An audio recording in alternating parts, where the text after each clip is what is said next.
पिथौरागढ़ जनपद के डीडी हाट में यूथ कांग्रेस के जिला अध्यक्ष विक्रम दानू ने कहा कि जनपद की ग्राम सभा पत्थरकोट क्षेत्र में लगातार हो रही भारी बारिश से ग्राम सभा पत्थरकोट के भैंसखाली तोक और रतगढ़ी तोक अब खतरे की जद में आ गया है। राजस्व उप निरीक्षक जीनत अंसारी ने क्षेत्र का निरीक्षण कर आपदा प्रभावित परिवारों से मिलकर हालचाल जाना, साथ ही प्रभावित परिवारों को सुरक्षित स्थानों में रहने के लिए अनुरोध किया। वहीं सभी प्रभावित परिवारों को हर संभव मदद करने के लिए आश्वासन दिया। इस दौरान यूथ कांग्रेस के जिला अध्यक्ष विक्रम ने जिलाधिकारी पिथौरागढ़ और उप जिलाधिकारी धारचूला से मांग करते हुए शीघ्र प्रभावितों को भूगर्भीय निरीक्षण कर प्रभावित परिवारों को विस्थापन कर मुआवजा दिलाने की मांग की है।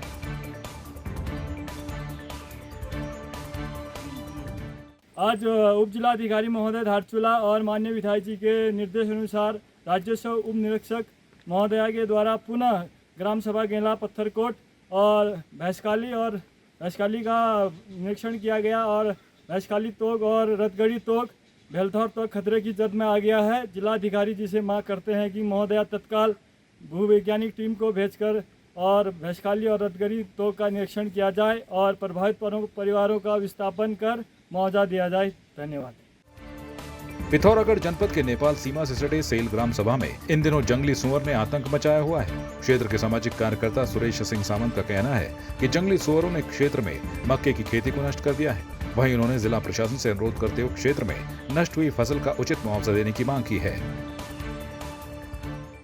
मेरा प्रशासन से मेरा निवेदन होगा कि जैसा कि मैं आपको दिखा रहा हूँ, और ये जंगली सूअरों का आतंक तो मैं यही कहूँगा कि बहुत ही ज़्यादा बढ़ गया है यहाँ पे। और मेरा जो है यहाँ खेती मैं आपको दिखाऊंगा, ये खेती पूरी नष्ट कर रहा है सूअर दिन रात आके। तो मैंने फेसबुक में भी डाला था, फेसबुक के माध्यम से भी शासन प्रशासन या वन विभाग को पहुँचे करके, तो शायद मुझे लगता है, उम्मीद है कर्मचारियों तक पहुँच गया होगा ये।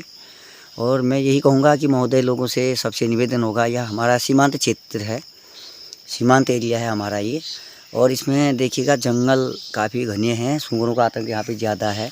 तो जो हमारे यहाँ के गरीब किसान मजदूर भाई लोग हैं जो खेती बाड़ी करते हैं, तो हमारी एक यही होता है कि हमारा 6 महीने यानी कि लगा लीजिए, साल भर लगा लीजिए, तो ये हमारा वो हुआ कि खेती हुई हमारी है, गेहूँ की लगाते हैं, मक्के की लगाते हैं, तो बकरी पालते हैं तो शेर खा जा रहा है, महीने में कम से कम 2-3 बकरियों को खा जाता है। गरीब किसान मजदूर हैं बेचारे, करने योग्य नौकरियां नहीं हैं बेचारों के पास, ऐसी खेती लगाते हैं हम लोग, तो और खेती करते हैं तो शुगर खा जाता है। और कोई हमारे पास ऐसा बजट तो है नहीं कोई हम नई चीज़ें खोले, कोई हमें मुआवजा मिले, कोई हमें, ये तो ऐसा है नहीं। तो इस बार शुगर का आतंक ज़्यादा हो रहा है। स्कूल के बच्चों के लिए भी दिक्कतें हैं, रास्ते में मिल जा रहा है, छोटे छोटे आंगनबाड़ी में पढ़ते हैं बच्चे, स्कूल जाते हैं, तो उनके लिए भी दिक्कतों का सामना है और ये सोच का विषय है।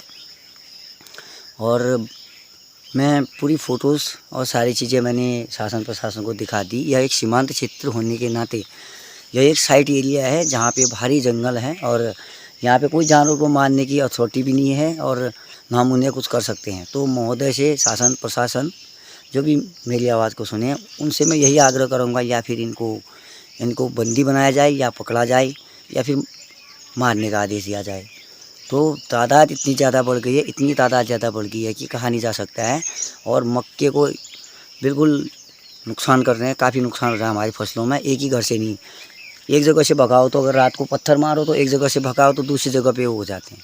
तो इसलिए शासन और प्रशासन से मेरा निवेदन होगा कि भैया या तो इन पर रोकथाम लगाई जाए या फिर इन्हें पकड़ा जाए, या जो भी है मैं सब इनसे रिक्वेस्ट करूँगा।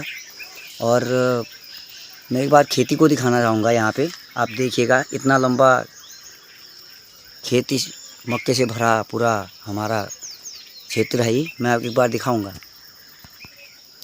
देखिए बिल्कुल मैं आपको दिखा रहा हूँ खेती हमारी, ये आप देख सकते हैं। तो इस जगह पे अगर जंगल का सूअर अगर फंस जाता है तो एक खेत में अगर हम पत्थर भी मारते हैं तो दूसरी जगह जाके छुप जाता है। जैसे हम अब रात भर तो हम रुक नहीं पाते हैं, दिन भर थके हुए होते हैं, तो गाय है, बच्चियाँ है, कई काम है, घास है, कई चीज़ें होती है।